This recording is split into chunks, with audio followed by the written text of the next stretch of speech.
तो इस पूरी खबर के बारे में हम आपको बताएंगे, लेकिन चाय पर चर्चा का कार्यक्रम इस वक्त चल रहा है। नरेंद्र मोदी कुछ बोल रहे हैं दिल्ली में, सीधे आपको लिए चलते हैं। की चर्चाएं हो, उनके सपनों के संबंध में चर्चाएं हो, मैं इसका स्वागत करता हूं। मैं इस टेक्नोलॉजी का भी बहुत आभारी हूं कि इस चाय पे चर्चा के माध्यम से मुझे एक साथ लाखों बहनों के साथ बातचीत करने का अवसर मिला है। एक छोटा सा विषय और मैं कहना चाहता हूं।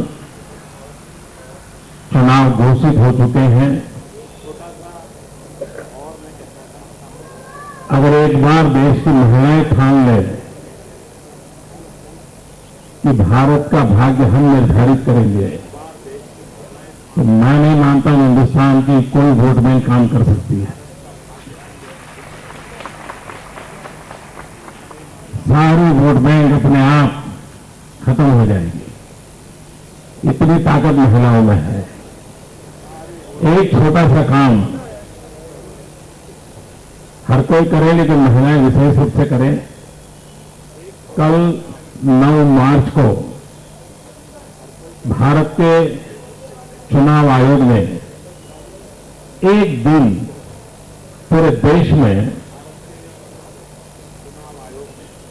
वोटर रजिस्ट्रेशन के लिए विशेष प्रावधान रखा है कि 9 मार्च का उपयोग हम सब करें। और अब तो ऑनलाइन भी रजिस्ट्रेशन कर सकते हैं। हम भी और 10, 12, 15 लोगों को कहें कि भाई ये लास्ट चांस है, इसको हम जाने न दें, क्योंकि भारत के भाग्य के निर्माण में चुनाव प्रक्रिया का बहुत बड़ा महत्व है। और चुनाव प्रक्रिया में बहनों की भूमिकाएं, महिलाओं की भूमिकाएं जितनी व्यापक होगी, जितनी असरकारक होगी, उतना ही आगे का रास्ता ज्यादा अनुकूल होगा। और इसलिए मैं आज इस माध्यम से सबसे आग्रह करता हूं कि अवश्य ही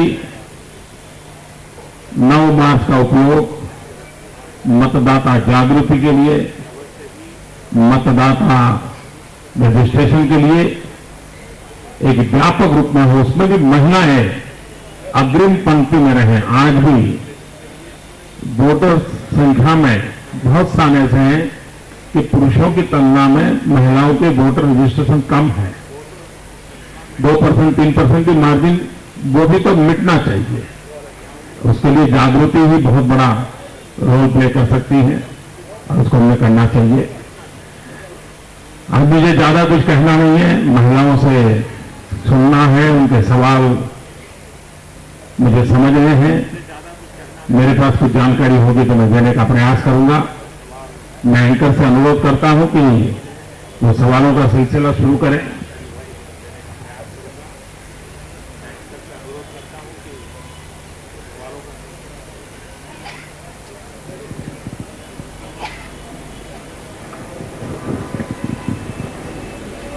चलिए हम अपना पहला प्रश्न लेते हैं और इलाहाबाद चलते हैं। वहां पे काफी भीड़ जुटी हुई है, बहुत इंतजार किया है उन्होंने मिस्टर मोदी का, और अब मोदी जी उनके सवालों का जवाब देंगे। पहले हम चलते हैं इलाहाबाद। मोदी जी नमस्कार। मैं प्रयाग की सभी महिलाओं की तरफ से आपका अभिनंदन करती हूँ। आपने कई बार महिलाओं को होम मेकर से आगे निकल के नेशन बिल्डर बनने के लिए कहा है कि वो नेशन मेकर बने। ये किस प्रकार संभव है? आप प्रधानमंत्री बनने के बाद इसको कैसे लागू करेंगे, मैं ये जानना चाहती हूँ। मेरी शुरुआत इस बात से हो कि इतनी बड़ी संख्या में भाई पुरुष देख रहे हैं, उसकी जगह पे आपको कम से कम महिलाएं दिखाई दे।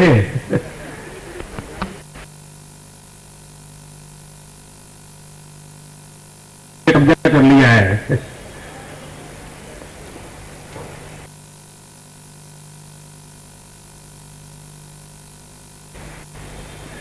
ये बात सही है कि होम मेकर से नेशन मेकर हमारी नारी शक्ति कैसे बने।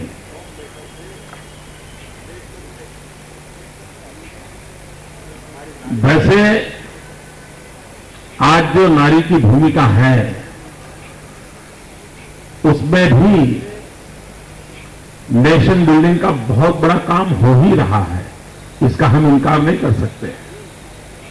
जिस मां ने छत्रपति शिवाजी को जन्म दिया होगा, जिस मां ने अब्दुल कलाम को जन्म दिया होगा, जिस मां ने सचिन तेंदुलकर को जन्म दिया होगा, जिस मां ने ऐसी सक्षम हमारी बेटियों को जन्म दिया, साहस करने के लिए अवसर दिया, उन माताओं ने भी बहुत बड़ा कंट्रीब्यूशन किया है, बहुत बड़ा कंट्रीब्यूशन किया है। लेकिन इसके साथ साथ ये भी उतना ही महत्वपूर्ण है, एक जो सबसे बड़ा संकट मैं हमेशा अनुभव करता हूं वो है भेदभाव। सारी समस्याओं के जड़ में है भेदभाव। परिवार में भी बेटे की तरफ देखने का दृष्टिकोण एक, बेटी की तरफ देखने का दृष्टिकोण दूसरा। बगल के गांव में पढ़ने के लिए जाना है, बेटा है कहां बेटा जाओ, बेटे नहीं बेटा दूसरे गांव में तुम मत जाओ। ये जो एक फियर साइकोसिस भी है, एट द सेम टाइम भेदभाव भी है। इससे मुक्ति पाना, इसके लिए एक सामाजिक जागरण भी, अवसर भी, ये वातावरण बनाना बहुत आवश्यक है। समय की मांग है कि नारी के लिए कुछ चीजों के विषय में नो कॉम्प्रोमाइज एटीट्यूड होना चाहिए। जन्म लेने का स्वातंत्र आज नहीं है। आज हम सेक्स रेशियो देखें तो कितनी पीड़ा होती है। उसको जन्म लेने का स्वातंत्र हो, उसको शिक्षा पाने का स्वातंत्र हो, उसको स्वस्थ रहने के लिए जो कुछ भी आवश्यक है उसको पाने का स्वातंत्र हो, शादी कब करनी उसका निर्णय करने का उसको स्वातंत्र होना चाहिए, परिवार कब बनाना उसका स्वातंत्र उसको मिलना चाहिए, परिवार कितना बड़ा बनाना, 2 बच्चे चाहिए, 3 चाहिए, 1 चाहिए, नहीं चाहिए, उसकी आवाज होनी चाहिए, उसको स्वतंत्रता होनी चाहिए, उसको कैरियर तय करने की स्वतंत्रता होनी चाहिए। हर चीज अगर उसकी किसी और पर डिपेंडेंट होगी तो वो परिणाम हम चाहते होता नहीं मिलेगा। और इसलिए भेदभाव से मुक्ति कैसे मिले, और मैंने जैसे कहा freedom of birth, freedom of education, ऐसे अनेक बातें हैं जिस पर अगर हम बल देते हैं तो हम इच्छित परिणाम प्राप्त कर सकते हैं।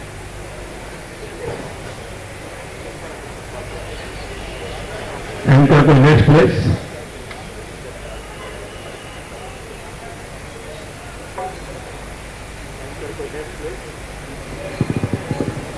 चलिए अब हम अगले सवाल की तरफ चलते हैं। रांची से हमारे साथ मौजूद है कुछ लोग, काफी समय से इंतजार कर रहे हैं, काफी एंथुसियास्टिक लग रहे हैं सवाल पूछने के लिए। चलते हैं रांची।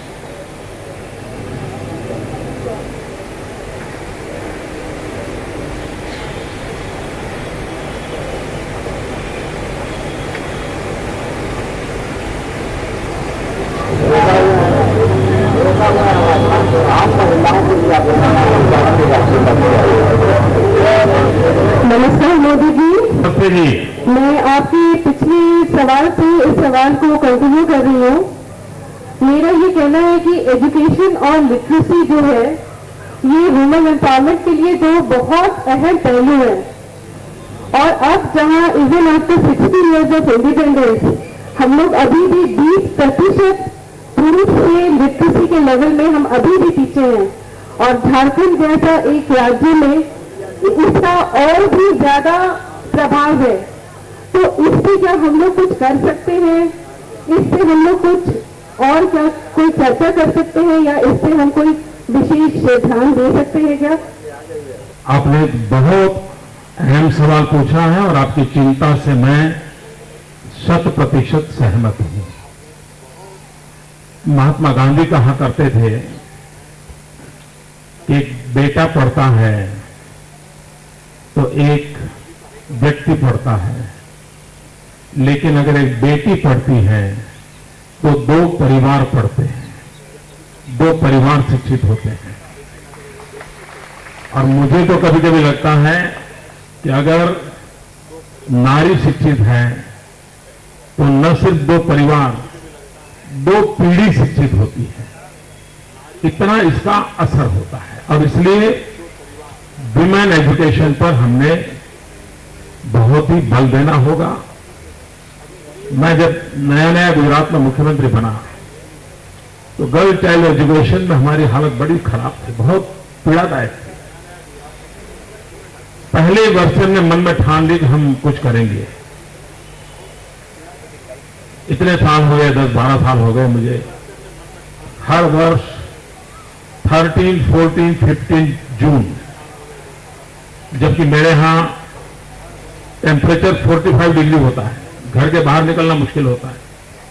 टेम्परेचर 45 डिग्री होता है, घर के बाहर निकलना मुश्किल होता है। मैं उन गांवों में जाता हूं जहां एजुकेशन कम है। सारे मेरे मिनिस्टर्स भी जाते हैं, सारे आईएएस आईपीएस अफसर भी जाते हैं। करीब हमारे 1000 लोगों की मेन टीम हम गांवों में जाते हैं। 3 दिन हम गांव में रहते हैं और मैं गांव जाकर के कहता हूं कि मैं आज भिक्षा मांगने आया हूं और भिक्षा में आप मुझे अपनी बेटी को पढ़ाने का वचन दीजिए और मुझे आपकी बेटी सुपुर्द करो, मैं उसको स्कूल ले जाऊंगा। ये मैं लगातार कर रहा हूं पिछले 12 साल से।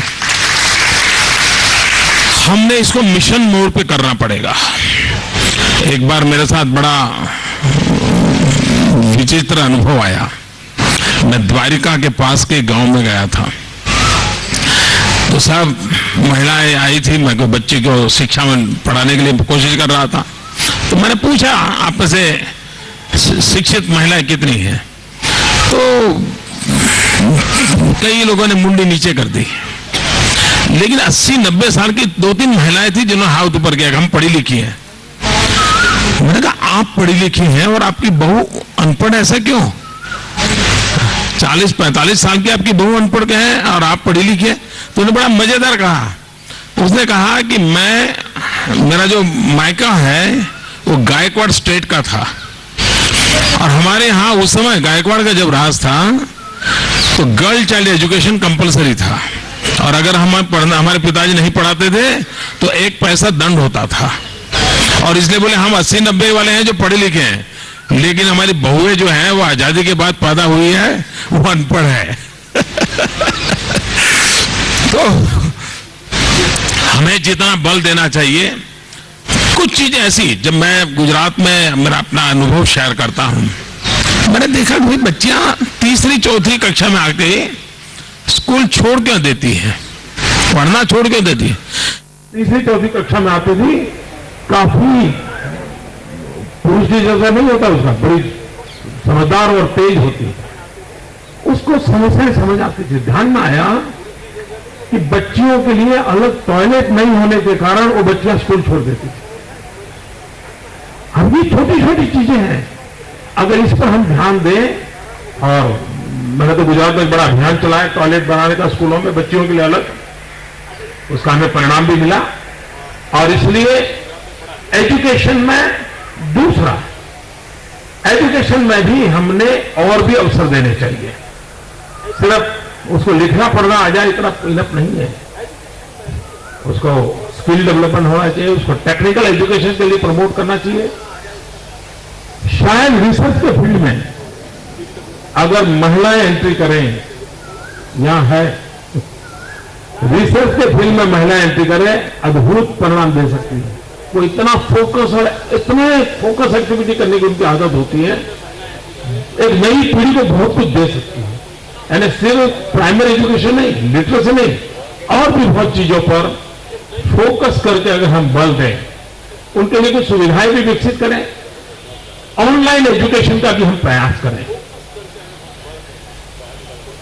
जो 40 पार कर गई हैं लेकिन पढ़ नहीं पाई हैं, उनके लिए भी हम महिलाओं को जोड़ेंगे। नहीं, ठीक है, आपको कैसा लगता है, आपके परिवार में कोई मां अनपढ़ है तो क्या करोगे? अरे ठीक नहीं, आप पढ़ाइए। तो किया, हमने एक बार जेल में देखा कि भाई जेल में कितने अनपढ़ लोग हैं, देखो, कोशिश की। तो और जो कैदी थे उन्होंने भी जिम्मा लिया और उनको पढ़ाना शुरू किया।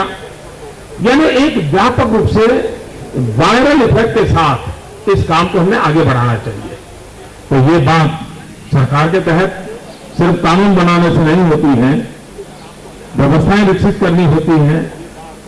और दूसरा विषय है क्वालिटी ऑफ द टीचर। हमारे देश में वो पहले डॉक्टर बनना चाहता है, फिर इंजीनियर बनना चाहता है, कुछ और बनना चाहता है, कुछ नहीं बनता है तो चलो यार टीचर बन जा।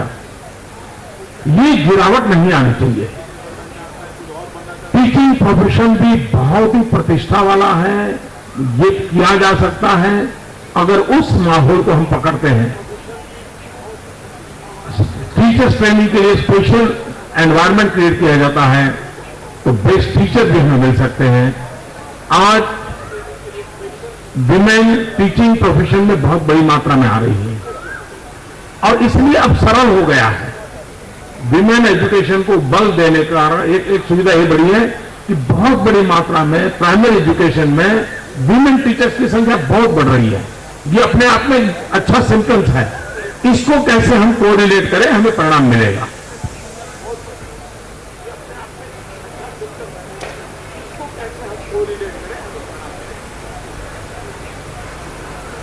चलिए अब सीधा चलते हैं हम साकेत दिल्ली, जहां पे लोग इंतजार कर रहे हैं अपने प्रश्न को लेकर।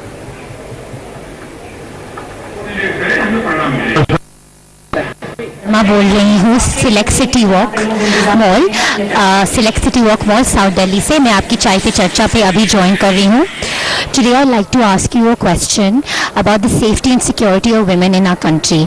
पिछले कुछ सालों में हम देख रहे हैं कि महिलाओं के प्रति बलात्कार की बहुत सारी दुर्घटनाएं हो चुकी हैं। Even though laws are in place, loads of things are being done, it's still not sufficient because every day we hear of women being raped or women being molested. So I'd like to ask you कि क्या इस समस्या का कोई ठोस समाधान है और do we as Indian women have to live in fear forever? Thank you. हर समस्या का समाधान होता है, इरादा चाहिए, नियत चाहिए। कुछ चीजें हैं जिसको हम रास्ते निकाल सकते हैं। जैसे हमारे देश में एनसीसी का नेटवर्क है, क्यों हम तय करें कि एनसीसी नेटवर्क में 50% विमेन कैडेट होंगे। देखिए माहौल बदलना शुरू होगा, पुलिस टीम में भर्ती उसके काम बढ़ेगी। लीगल प्रोफेशन में जितनी ज्यादा मात्रा में विमेन आए हमें कोशिश करनी चाहिए। उससे अवेयरनेस का लेवल बहुत बढ़ता जाएगा। दूसरा, पुरुषों के सामने ये बात आनी चाहिए, बार बार आनी चाहिए और उनको हर पल कोई भी पुरुष पाप करता है तो हर पुरुष को उसकी शर्मिंदगी होनी चाहिए। आज क्या होता है, उसने किया, ये उसने किया, उसे नहीं चलेगा। पूरे पुरुष आलम को फील होना चाहिए ये मेरी बिरादरी में या पाप कर रहा है। जहां तक ये हम सेंसिटाइज नहीं करते हैं और कबीर में जो बयानबाजी होती है तो बड़ी पीड़ा होती है। कोई कपड़ों पे बोल देता है, कोई इधर बोल देता है। मुसीबत की जड़ जो है उस मर्द के सामने आवाज उठनी चाहिए, उसको मर्द कहलाने का अधिकार नहीं है। दूसरा, बातों से नहीं होता है। देखिए कैसे देश को मिसगाइड किया जा रहा है। पिछले बजट में भारत सरकार ने निर्भया कहकर के 1000 करोड़ रुपीस का बजट दिया विमेन सेफ्टी के विषय को लेकर। आज मुझे दुख के साथ कहना है, मेरी जानकारी है 1000 करोड़ में से 1 रुपया खर्च नहीं हुआ है। इतना ही नहीं, इस बार फिर बजट में निर्भया के लिए 1000 करोड़ स्कीम में 1000 करोड़ दूसरा डाला, कुछ नहीं हुआ। इतना ही नहीं, अभी कुछ दिन मैंने पहले पढ़ा था, सचमुच मैंने इंक्वायरी नहीं की है, मैंने अखबार में पढ़ा था, विमेन के लिए 181 कॉल सर्विस शुरू की गई और कहते हैं वो बंद हो गई। क्यों बंद हो गई? तो वो जो कॉल सेंटर में काम करने वाले लोग थे उनको सरकार ने पेमेंट नहीं किया। ये चीजें जो है बताती हैं कि कितना नॉन सेंसिटिव एटीट्यूड है, ये क्या क्या तरीका है। हर पुलिस स्टेशन में सीसीटीवी कैमरा क्यों ना हो, पुलिस थाने में महिलाएं आती हैं तो उनको रिस्पेक्टेबल व्यवस्था से उनके लिए अलग कमरे में बातचीत करने की व्यवस्था हो, पुलिस थाने में एक विमेन पुलिस अफसर हो जो कोई भी महिला आती है तो तुरंत उसको अटेंड करे। छोटी छोटी चीजों को अगर हम एक जाल बना दें तो अपने आप में परिस्थितियों को हम पढ़। हमने एक छोटा सुझाव मैंने दिया था नॉर्थ ईस्ट के सभी चीफ मिनिस्टर्स को, या नॉर्थ ईस्ट की सब लेडीज बैठे हैं, मैं उनको रिक्वेस्ट किया था कि मैंने गुजरात के लिए किया था, मैंने कहा था कि मैं आपके हर स्टेट से 200 विमेन पुलिस को गुजरात 2 साल के लिए ले जाने के लिए तैयार हूं और हर 2 साल के बाद नई बैच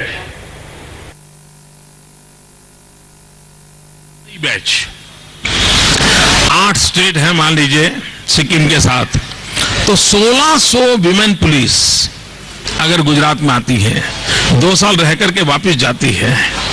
अब देखिए नेशनल इंटीग्रेशन के लिए, at the same time north east के टूरिज्म के लिए, at the same time police के मोरल को हाई करने के इस पुराने प्रयोगों का कितना बड़ा फायदा हो सकता है। खैर हमारे नॉर्थ ईस्ट के मित्रों ने मुझे अभी तक उसके लिए कोई रिस्पॉन्ड नहीं किया है। कहने का तात्पर्य है कि हम इन सारे विषयों को अगर योजना तरीके से करें, कानून है लेकिन कानून से भी बढ़कर बात होती है नीयत की। अगर नीयत है तो स्थितियों को लिए और स्पीडी जस्टिस जब होगा ना तो थोड़ा भय पैदा होगा, उसके लिए प्रयास होना चाहिए। चलिए हम इंटरनेशनल डेस्टिनेशंस पे चलते हैं जहां से बहुत लोग अपने सुझाव भी रखना चाहते हैं। पहली डेस्टिनेशन हमारी टोक्यो जापान। टोक्यो से जानते हैं लोग क्या सुझाव देना चाहते हैं। Good evening sir. Good evening sir, I am Megha Agrawal from Tokyo Japan. Overall, the healthcare quality in India presents a very grim picture.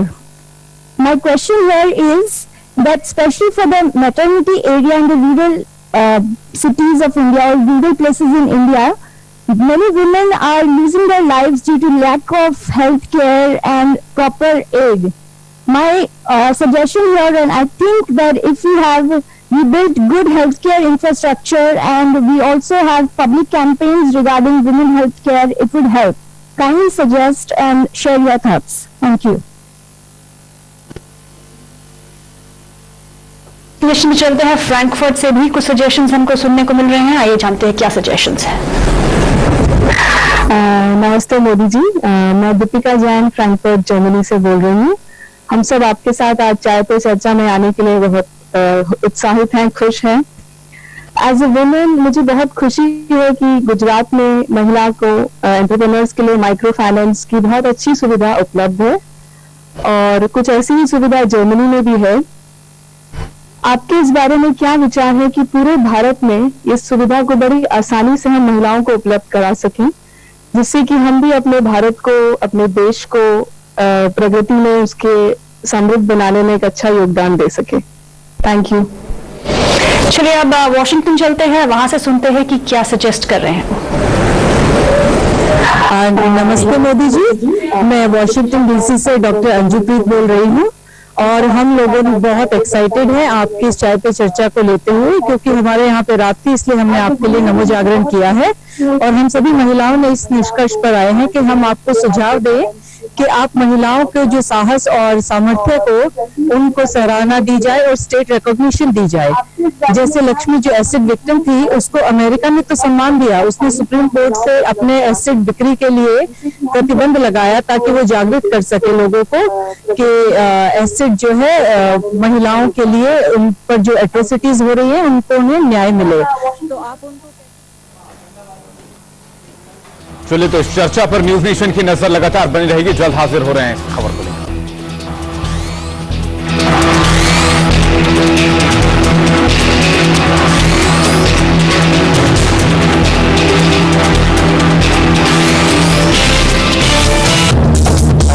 Modi ने लगाई चाय की चौपाल, वीडियो कॉन्फ्रेंसिंग के जरिए देश विदेश की महिलाओं से हुए रूबरू।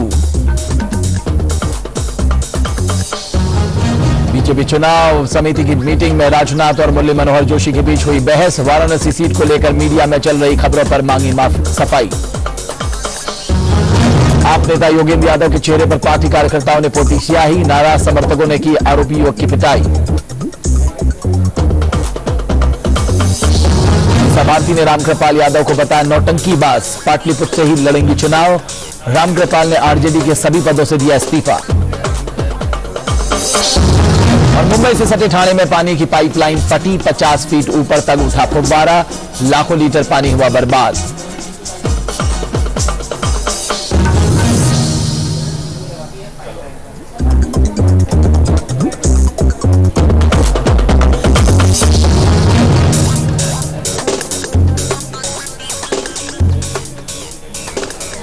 तो दिल्ली में केजरीवाल महिलाओं से सवाल भी पूछ रहे हैं, उनके सुझाव भी ले रहे हैं, शिक्षा और स्वास्थ्य पर बात भी कर रहे हैं।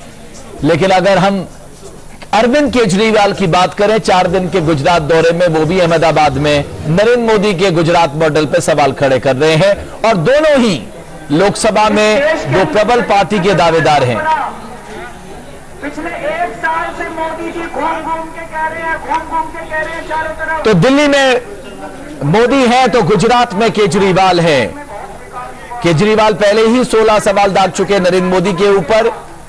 वही आधी आबादी के साथ चाय की चुस्की के साथ देश की समस्याओं के समाधान के लिए नरेंद्र मोदी दिल्ली में बैठे हुए हैं और महिलाओं से देश विदेश में चर्चा कर रहे हैं, उनके सुझाव ले रहे हैं, उनके सवालों के जवाब दे रहे हैं। चारों तरफ मोदी जी घूम के कह रहे हैं, दुनिया भर में कह रहे हैं। और कुछ मीडिया वाले प्रचार कर रहे हैं कि मोदी जी जैसा शासक ही नहीं हुआ आज तक भारत के इतिहास में। कुछ मीडिया वाले कह रहे हैं कि बहुत अच्छी गवर्नेंस करनी आती है मोदी जी को। कुछ मीडिया वाले उनको बिल्कुल भगवान के रूप में प्रस्तुत कर रहे हैं। क्या रिश्ता है भाई मीडिया वालों का मोदी जी से? पिछले 1 साल में ऐसी छवि बनाई जा रही है जैसे पता नहीं मोदी जी ने क्या चमत्कार कर दिया गुजरात में। तो अभी 4 दिन पहले मैं और हमारे कुछ साथी गुजरात आए। हमने सोचा कि थोड़ा सा हम भी देखते हैं कि क्या चमत्कार हो गया गुजरात के अंदर, कितना भ्रष्टाचार कम हो गया, शिक्षा व्यवस्था कैसी है, स्वास्थ्य व्यवस्था कैसी है। हम गुजरात के 26 जिलों में गए। 26 के 26 एक आध जिले से भी रिपोर्ट लेके आए। 26 के 26 जिलों में गए हम लोग। और जो बातें आज मैं आपसे करना चाहता हूं वो उन सारे 26 जिलों की रिपोर्ट है दोस्तों। एक चीज तो ये कि गुजरात के लोग बहुत अच्छे हैं, गुजरात के लोग बहुत मेहनती हैं, गुजरात के लोग प्यार और मोहब्बत से जिंदगी जीना चाहते हैं। जितना विकास हो रहा है गुजरात के अंदर वो गुजरात के लोगों की वजह से हो रहा है, ना कि मोदी जी की वजह से। मोदी जी ने अपनी तरफ से कुछ भी नहीं करा। और एक चीज धीरे धीरे समझ में आने लग गई कि गुजरात बदलाव मांग रहा है। गुजराती भ्रष्टाचार से तंग आ चुके हैं और अब गुजरात बीजेपी और कांग्रेस दोनों से बदलाव मांग रहा है। दोस्तों, मोदी जी घूम के कहते हैं कि भ्रष्टाचार कम हो गया, भ्रष्टाचार कम हो गया, भ्रष्टाचार कम हो गया। मैं आपसे पूछना चाहता हूं कि गुजरात में भ्रष्टाचार कम हुआ है कि ज्यादा हुआ है? अगर किसी को लगता हो कम हुआ है तो जरा सा हाथ खड़ा कर दे। किसी को नहीं लगता कम हुआ है, सबको लगता है भ्रष्टाचार ज्यादा हुआ है। मैं कई लोगों से मिला, बोलो जी इंदिरा आवास योजना में 5,000 रुपए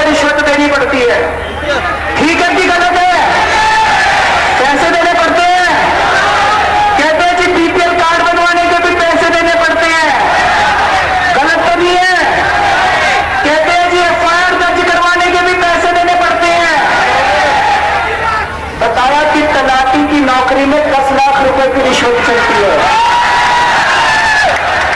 गलत तो नहीं है? एक लड़का मिला, बोला जी मैंने असिस्टेंट रजिस्ट्रार की नौकरी के लिए अप्लाई करा था, 33 लाख रुपए की रिश्वत मांग रहे हैं मेरे से। एक उद्योगपति मिला, बोला जी इंडस्ट्रियल लाइसेंस लेने के लिए पैसे देने पड़ते हैं, और पता चला ड्राइविंग लाइसेंस लेने के लिए 3000 रुपए की रिश्वत लगती है। दोस्तों मोदी जी तो 5000 बढ़िया लगता है, बता रहे 5000 की रिश्वत लगती है ड्राइविंग लाइसेंस बनवाने के लिए। गलत है क्या? सही बात है। मोदी जी कहते हैं हमने रिश्वतखोरी बंद कर दी, भ्रष्टाचार कम कर दिया, तो इसका मतलब झूठ बोलते हैं मोदी जी। भ्रष्टाचार का चारों तरफ बोलबाला है गुजरात के अंदर। एक आम आदमी का भ्रष्टाचार की वजह से जीना मुश्किल होता जा रहा है। मेरे को एक और बात पता चली, रेवेन्यू डिपार्टमेंट में, नगर निगम में अगर आप अपने नक्शे पास कराने जाओ तो 4 रुपए प्रति स्क्वायर मीटर के हिसाब से बता रहे हैं कोई बीजेपी विकास फंड में पैसे जमा कराने पड़ते हैं। बहुत सी महिलाओं में ये तजुर्बा है, लेकिन उसको अच्छी ट्रेनिंग की व्यवस्था हो, ट्रेनिंग से और काम करने वालों की संख्या बढ़े, उसको लिए फाइनेंस के अरेंजमेंट हो, मार्केटिंग की व्यवस्था हो, ऑनलाइन अगर प्लेटफॉर्म तैयार किए जाए और ग्लोबल मार्केटिंग इज पॉसिबल, यानी हमारे महिलाओं के पास जो शक्ति है उसमें क्वालिटेटिव चेंज हम कैसे ला। अब जैसे आज भी मेरी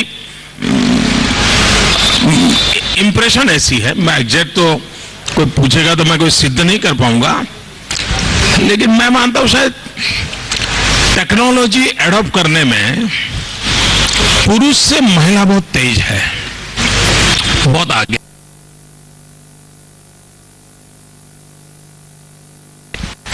किचन में कोई भी नया टेक्नोलॉजी वाला इंस्ट्रूमेंट आया नहीं कि किचन में पहुंचा नहीं। कितना ही बड़ा कॉम्प्लिकेटेड होगा, लेकिन महिला काम करने वाली महिला भी उसको ऑपरेट करना सीख जाती है। मतलब ईश्वर ने ये क्षमता रखी है। क्यों ना हम एग्रीकल्चर सेक्टर है, आज भी हमारी महिलाओं को कुछ काम ऐसे करने पड़ते हैं खेती में जो उनके शरीर के साथ एक प्रकार का जुर्म है, करती हुई है। जैसे बोइंग का काम होता है, अगर उसमें हम टेक्नोलॉजी लाए और महिलाओं को टेक्नोलॉजी अपग्रेडेशन से जोड़े, कितना बड़ा परिवर्तन आ सकता है, बहुत बड़ा परिवर्तन आ सकता है। और इसलिए माइक्रो फाइनेंस की व्यवस्था जितनी ज्यादा हो, हर महिला कोई न कोई इकोनॉमिकल एक्टिविटी से कैसे जुड़े, हर चीज में वो वैल्यू एडिशन कैसे करे, प्रोडक्टिविटी में उसका कंट्रीब्यूशन कैसे हो, और मार्केटिंग में बहुत बड़ा रोल कर सकते हैं। अगर इन चीजों का एक होलिस्टिक अप्रोच हमारा होगा तो हम अवश्य ही अब जैसे आज हमारी महिलाएं खेती में काम करती हैं, लेकिन उसके साथ साथ थोड़ा सा जोड़ करके हनी बी का काम भी उसके साथ अगर जोड़ दिया उसके खेत के साथ, आप देखिए देखते ही देखते हनी प्रोडक्ट करने में उस खेत में काम करते करते वो अपने आप डेवलप हो जाएगा। मेरे को टुंडा गांव में गया, एक आदमी मिला, कहता है जी 7.5 एकड़ जमीन थी, 5 साल पहले गुंडे भेजे, पहले फिर पुलिस वाले भेजे और मेरी जमीन छीन ली, मेरे को वहां से भगा दिया और कागजों में मेरा नाम बदल दिया। 1 पैसे का मुआवजा नहीं दिया मेरे को, 1 पैसे का मुआवजा नहीं।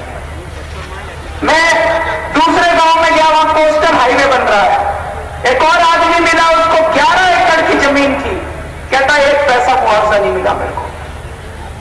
जिन लोगों को मुआवजा मिला उनको 90,000 रुपए एकड़ के हिसाब से मुआवजा मिला, जबकि वहां पे जमीन का मार्केट रेट 50 लाख रुपए एकड़ है। 50 लाख रुपए एकड़ की जमीन के 90,000 रुपए एकड़ तुमने किसानों को दिए और वो जमीन तुमने उठा के अडानी और अंबानी को 1 रुपए स्क्वायर मीटर में दे दी। तो दोस्तों, अंबानी इनका ताऊ तो लगता नहीं है, अडानी इनका चाचा तो लगता नहीं है। कुछ ना कुछ तो हुआ होगा दोनों के बीच में, गलत तो नहीं कहना चाहिए। कुछ ना कुछ तो मोदी जी के, बीजेपी के और अंबानी अडानी के बीच में कोई तो रिश्ता होगा, नहीं कोई तो रिश्ता होगा इनके बीच में। चरमका में इन्होंने सोलर प्लांट बनाया है। वहां पे सोलर प्लांट बनने के पहले वहां के एमएलए ने शंकर चौधरी ने और बीजेपी के कई नेताओं ने जमीन ले ली। उनको पता था सोलर प्लांट आने वाला है, अब जमीनों के दाम बढ़ेंगे। किसानों से उन्होंने 50-50 हजार रुपए में जमीन ले ली और फिर सरकार ने शंकर चौधरी और बीजेपी वालों से 27 लाख रुपए एकड़ के हिसाब से जमीन खरीदी है। किसानों के पास नहीं गया 27 लाख रुपया, बीजेपी वालों के पास गया 27 लाख रुपया।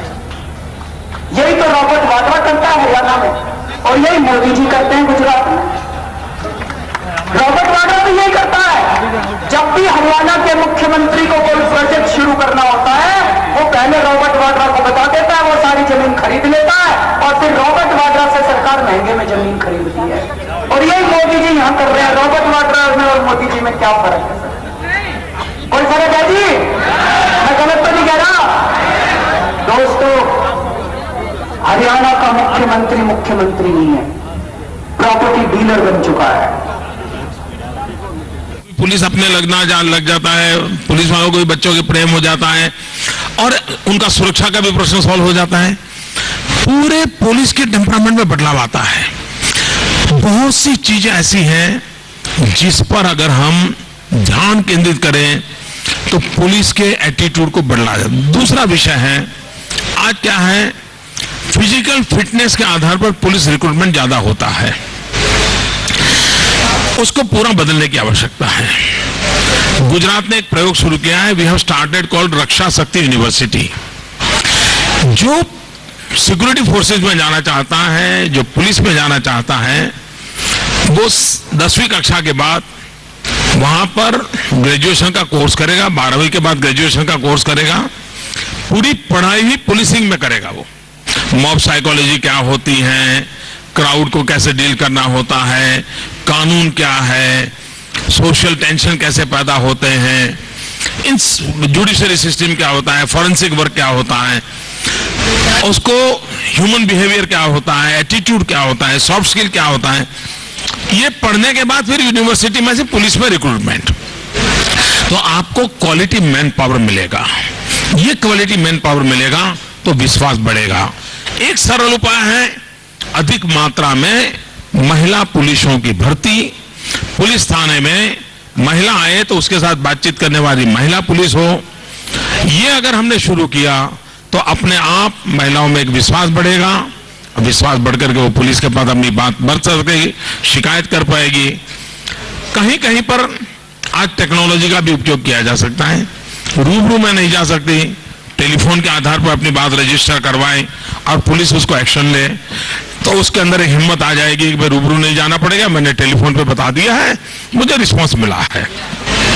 तो हम टेक्नोलॉजी का भी उपयोग कर सकते हैं, लेकिन छोटी छोटी 50 चीजों को जोड़ करके अल्टीमेट हम परिणाम ला सकते हैं। चलिए अगला सवाल मोदी जी है, अहमदाबाद से ही है, आपके प्रदेश से ही है। आइए जानते हैं क्या है प्रश्न।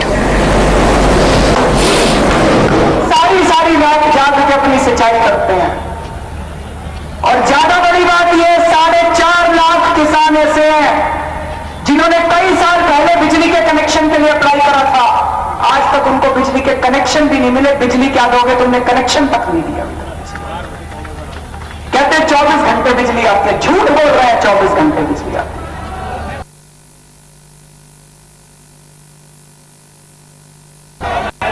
कई किसानों ने बताया कि जी पहले जब मोदी जी आए थे उसके पहले हमको सब्सिडी मिला करती थी, ट्रैक्टर खरीदते थे उस पर सब्सिडी मिलती थी, थ्रेशर खरीदते थे उस पर सब्सिडी मिलती थी, कई चीजों पर किसानों को सब्सिडी मिला करती थी।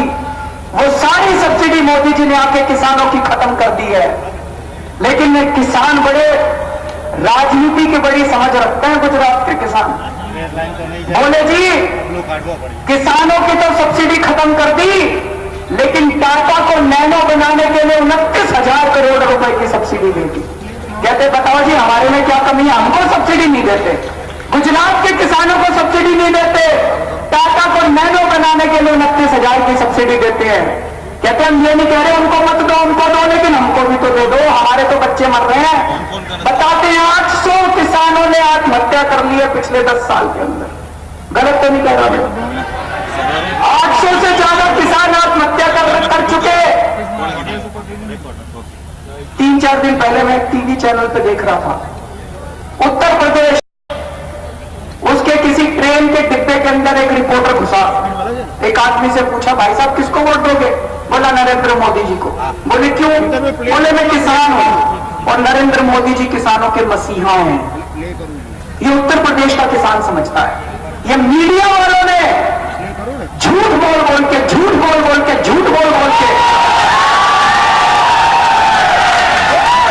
नरेंद्र मोदी जी की ऐसी छवि बना दी है जैसे पता नहीं वो किसानों के मसीहा हैं। अगर देश के किसानों को नरेंद्र मोदी जी की सच्चाई पता चल जाए, अगर देश के किसानों को गुजरात के किसानों की सच्चाई पता चल जाए, इस देश का एक किसान नरेंद्र मोदी जी को वोट नहीं देगा, एक भी किसान नरेंद्र मोदी जी को वोट नहीं देगा। दोस्तों, मैं बड़ी पीपली गांव में गया, जब हम वहां में घूम रहे थे ना, कई गांव में खबर पहुंच कर यहाँ पे हम लोग घूम रहे हैं, कई गांव वाले आए हमारे पास, हमारे भी गांव चलो जी, हमारे भी गांव चलो, हम भी दिखाते हैं जी, हम भी दिखाते। तो बड़ी पीपली वाले गांव वाले खींच के ले गए, बोले ये देखो जी हमारा प्राइमरी हेल्थ सेंटर है। भाई साहब उसको देख के मैं दंग रह गया। वहां पे खंडर खड़ा था जिसकी कोई छत नहीं थी, दीवारें टूटी पड़ी थी और अंदर कूड़ा ही कूड़ा, कचरा ही कचरा पड़ा था। कहते का एक कॉमन ब्रांड नेम बनाया जाए, उस कॉमन ब्रांड नेम से ही ग्लोबली उसका मार्केटिंग की व्यवस्था की जाए, और ये अगर हम करते हैं तो हम अवश्य रूप से लघु उद्योग को, कॉटेज इंडस्ट्री को बहुत बड़ी मदद कर सकते हैं।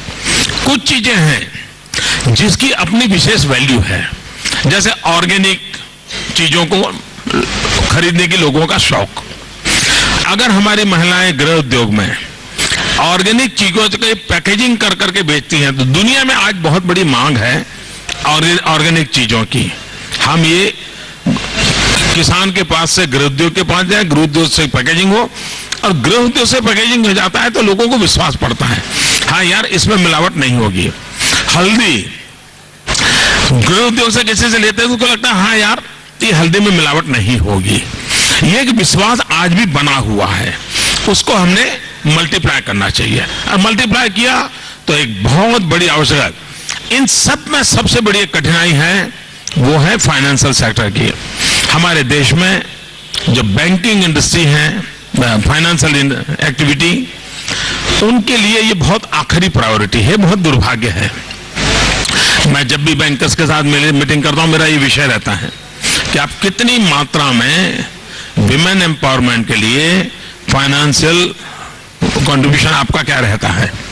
अगर और अच्छा फायदा ये है, महिलाएं जो लोन लेती हैं वो समय से पहले पे कर देती है, रिपे कर देती हैं, और 99% में बैंकों को रिकवरी हो जाती है। बड़ी मुश्किल से कोई एकांत रहे जिसकी रिकवरी नहीं होती। तो ये मोस्ट एश्योर्ड बिजनेस है बैंकिंग के लिए, लेकिन चूंकि उसका नेटवर्क बहुत बड़ा होना चाहिए, इसलिए उदासीनता है। इसमें हमने बदलाव लाना पड़ेगा, कोई नया मैकेनिज्म खोजना पड़ेगा, ताकि महिलाओं को छोटे ग्रुप में भी काम करती हैं, उनको फाइनेंस का फ्लो कभी भी रुकना नहीं चाहिए। अगर ये चेन बना तो अवश्य ही इसका लाभ होता है। चर्चा पे अगला सवाल जो है हम संबलपुर से लेते हैं। वहाँ के लोग जो है काफी इंतजार कर रहे हैं। संबलपुर चलते हैं। अवश्य ही इसका लाभ होता है।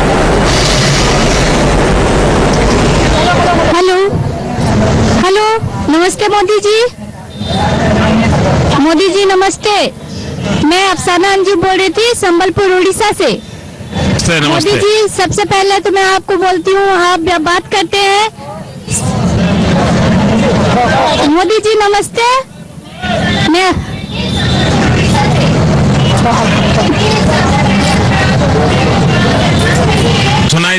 आप बोलिए। बात करते हैं गुजरात के विकास की। आपने विकास भी किया है, बढ़ाया है वहाँ का विकास, पर मैं चाहती हूँ आप प्रधानमंत्री बनने के बाद पूरे हिंदुस्तान में विकास हो। आज सबसे बड़ा अगर प्रश्न बोला जाए,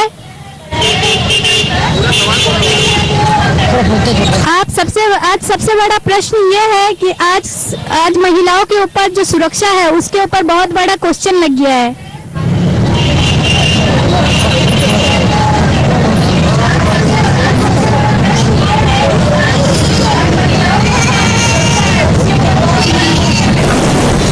क्वेश्चन सिर्फ महिलाओं के ऊपर ही नहीं, मैं कहूंगी कि टेक्नोलॉजी फॉल्ट के कारण संबलपुर एक बार आया था, फिर कट हो गया था। इसका मैंने बड़े विस्तार से जवाब दिया है और इसलिए मैं अब सबका समय न जाए इसलिए रिपीट नहीं करता हूं। लेकिन महिलाओं की सुरक्षा को समाज का एक प्राथमिक जिम्मेवारी है, शासन की भी प्राथमिक जिम्मेवारी है, कानून व्यवस्था की भी पूरी जिम्मेवारी है। ये मैंने विस्तार से विषय अभी कुछ ही समय पहले सबके सामने रखा था और मैं 14 तारीख को शायद संबलपुर आ रहा हूं उड़ीसा, तो उस दिन जरूर मैं विस्तार से आपके इस सवाल पर चर्चा वहां आकर के करूंगा। लेकिन आज यहाँ पर मैंने और लोगों के सामने ये विषय ऑलरेडी चर्चा किया था, इसलिए बाकी का समय न जाए, इसलिए मैं जब आपके यहाँ आऊंगा तो मैं जरूर इस बात को करूंगा। चलिए अब अगला प्रश्न लेते हैं बेलगाम से। तो आपने देखा, जहां दिल्ली में नरेंद्र मोदी महिलाओं के सवालों के जवाब दे रहे हैं, देश दुनिया से महिलाएं ना सिर्फ उनसे सवाल पूछ रही है, उनको सलाह दे रही है, मोदी भी उन समस्याओं का समाधान ढूंढ रहे हैं, तो वहीं अहमदाबाद में केजरीवाल उनके गवर्नेंस की पोल खोल रहे हैं। एक के बाद एक एजुकेशन को लेकर, प्राइमरी हेल्थ सेंटर को लेकर, फार्मर कम्युनिटी को लेकर, सब्सिडी को लेकर, जमीन अधिग्रहण को लेकर तमाम आरोप अरविंद केजरीवाल नरेंद्र मोदी पे लगा रहे हैं। वो एक तरह से कोशिश कर रहे हैं कि नरेंद्र मोदी को एक फेल एडमिनिस्ट्रेटर वो अपने आंकड़ों से करार दें। सीनियर सेकेंडरी स्कूल जो बताया जाता है कि पहले बहुत ही अच्छा स्कूल हुआ करता था, लोग गर्व किया करते थे उस सरकारी स्कूल पे, लोग कहते थे मैं उस स्कूल का पढ़ा हुआ हूं जी, मैं उस स्कूल का पढ़ा हुआ। गोपाल भाई वहां पे गए, उन्होंने बताया पूरा स्कूल खंडर बन चुका है, पूरा स्कूल टूट चुका है, पूरा स्कूल खंडर बन चुका है। पूरे गुजरात के अंदर 37,000 के करीब प्राइमरी स्कूल है, जिनमें से 5,000 स्कूल ऐसे हैं जिनमें केवल एक टीचर है। एक टीचर 5 क्लासों को पढ़ाता है। 5 क्लासों को एक टीचर कैसे पढ़ाएगा जी? तो वो एक ही कमरे में सारे बच्चों को बिठा देता है, एक कोने में पहली वालों को बिठा देता है, दूसरे कोने में दूसरी वालों को बिठा देता है, तीसरे कोने में तीसरी वालों को, चौथे कोने में चौथी वालों को और बीच में 5वीं वालों को बिठा देता है। ऐसे क्लासें चलती है। ये शिक्षा का हाल है। पूरे गुजरात के अंदर 42,000 टीचरों की वैकेंसी है, 5,000 प्रोफेसरों की वैकेंसी है। बताओ 42,000 टीचरों की अगर वैकेंसी है तो शिक्षा व्यवस्था का क्या है? और एक टीचर को कितनी तनख्वाह मिलती है?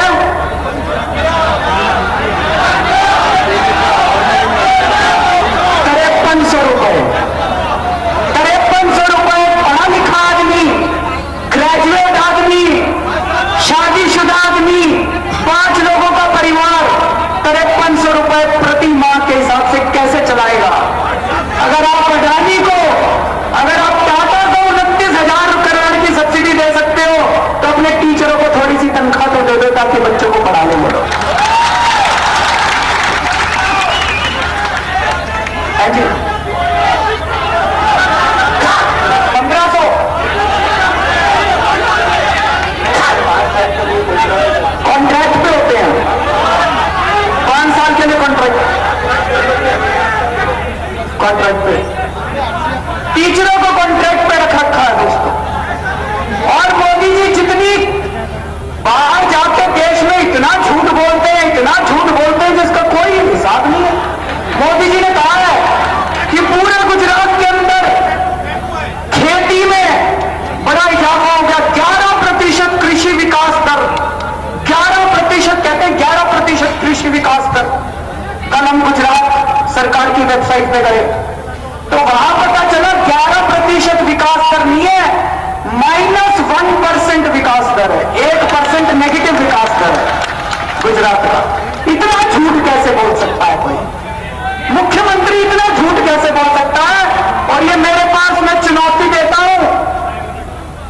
चुनौती भी देखे, क्या करूंगा, मिलते तो है नहीं,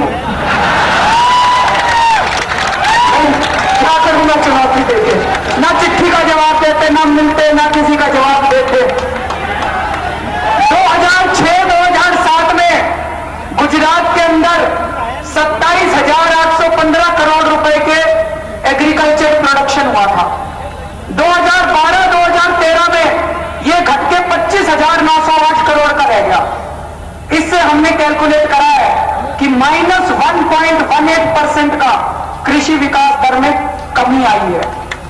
अरे जब किसानों की जमीनें छीन छीन के अडानी को दोगे तो किसान खेती कहां करेगा? फिर कृषि कैसे बढ़ेगी बताओ? कृषि तो घटेगी। एक किसान मिले मेरे को, और किसान बोले जी अगर आपसे मोदी जी मिले तो उनको कह देना जी थोड़े दिन में खाना खाना बंद कर देना, इंडस्ट्री खा लिया करना। खाने के लिए तो किसान ही चाहिए, इंडस्ट्री लगनी चाहिए, हम इसके खिलाफ नहीं है। और इंडस्ट्री का भी क्या हाल है बता देता हूं। पूरे गुजरात के अंदर पिछले 10 सालों में 60,000 स्मॉल स्केल इंडस्ट्रीज बंद हो गई हैं। 60,000 स्मॉल स्केल इंडस्ट्रीज बंद हो गई हैं पिछले 10 सालों के अंदर। महसाना के अंदर मनीष ने बताया 187 इंडस्ट्रीज हुआ करती थी, जिसमें से 147 इंडस्ट्रीज बंद हो गई हैं। सारी इंडस्ट्रीज बंद करते जा रहे हैं मोदी जी पूरे गुजरात के अंदर। सारे उद्योग बंद करते जा रहे हैं। केवल इनके कुछ चहेते लोग हैं, अडानी, अंबानी, टाटा, एसआर, बस इनको लगता है बस सारा उद्योग ये 4-5 परिवार ही करेंगे, 10-12 परिवार ही करेंगे। ये उनका विकास का मॉडल है। कई लोग कहते हैं गुजरात विकास का मॉडल क्या है? मैं आपको बताता हूं गुजरात विकास का मॉडल क्या है। गुजरात विकास का मॉडल है सारे किसानों की खेती बंद कर दो, किसानों की जमीनें छीन छीन के अडानी और अंबानी को दे दो, सारी इंडस्ट्री बंद कर दो, स्मॉल स्केल इंडस्ट्रीज बंद कर दो, मीडियम स्केल इंडस्ट्रीज बंद कर दो, और केवल सारी इंडस्ट्रीज उठा उठा के अंबानी और अडानी को दे दो।